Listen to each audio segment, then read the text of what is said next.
अगर किसी को स्ट्रोक आता है तो पहले 5 घंटे कितने महत्वपूर्ण हैं, आज हम ये जानने की कोशिश करेंगे। हम सब ने देखा है स्ट्रोक, जिसको पैरालिसिस या लकवा भी कहते हैं, हमारे परिवार में, रिश्तेदारों में, मोहल्ले में लोगों को होता है, और शरीर का एक अंग, सिर्फ एक हाथ, एक तरफ का हाथों पैरों का हिस्सा, या कई के केसेस में चारों पैरों की हाथों की ताकत चली जाती है। तो ये एक गंभीर बीमारी है स्ट्रोक। डिसेबिलिटी, आदमी चल फिर नहीं पाता, अपना काम नहीं कर पाता, बेड रिडन हो जाता है।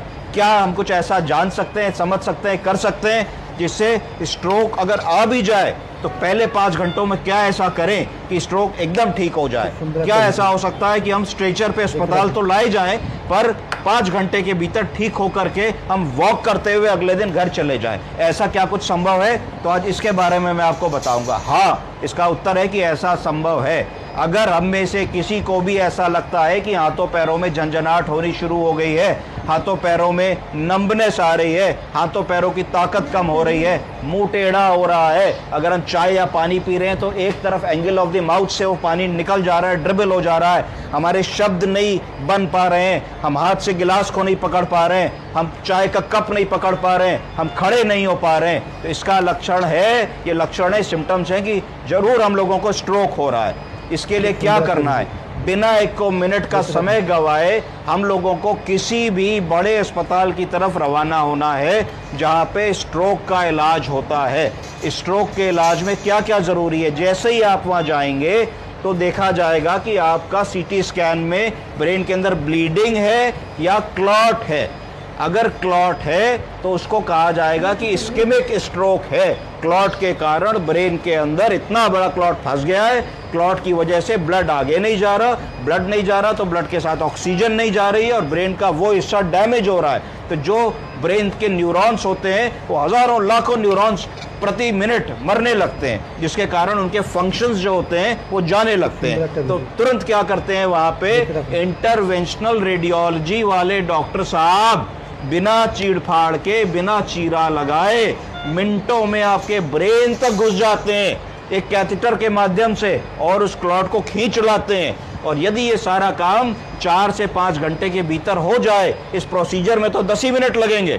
अगर आप सही समय पे अस्पताल में आ जाएं, सही समय पे सीटी हो जाए, सही समय पे आपका क्लॉट खिंच जाए, तो आपके ब्रेन में डैमेज रुक जाएगा और डैमेज रुक जाते ही ब्लड सर्कुलेशन रिस्टोर होगा और आप कुछ ही घंटों में आपकी चेतना जो चली गई थी, हाथों पैरों की ताकत चली गई थी, वो वापस आ जाएगी। आपके इंटरेस्ट के लिए बताऊंगा कि किस रूट से जाएंगे। तो जांग में एक आर्टरी होती है, फीमोरल आर्टरी। फीमोरल आर्टरी के थ्रू सिर्फ एक छोटी सी सुई लगेगी, उस सुई के थ्रू एक कैथेटर हम एडवांस करेंगे, वहां से हम जाएंगे एक्सटर्नल इलियक आर्टरी में। कहाँ जाएंगे? एक्सटर्नल इलियक आर्टरी कहाँ होती है? ये एब्डोमिनल एओर्टा की एक ब्रांच होती है। उसके बाद फिर हम कॉमन कैरोटिड आर्टरी में जाएंगे। Carotid artery, common carotid artery, common carotid artery से हम इंटरनल कैरोटिड आर्टरी के थ्रू होते हुए कहाँ चले जाएंगे? मिडिल सेरिब्रल आर्टरी, MCA, जहाँ पे क्लॉट है, और खटाक से क्लॉट को हम खींच के बाहर ले आएंगे। तो ये हमको सबको पता होना चाहिए और स्ट्रोक की स्थिति में समय नहीं नष्ट करना चाहिए कि हम 2-4-6 घंटे निकाल दें। पहले 4-5-6 घंटे गोल्डन आवर्स होते हैं। इस समय पे अगर ये इलाज हमें मिल गया तो सारे जीवन की डिसेबिलिटी बचती है।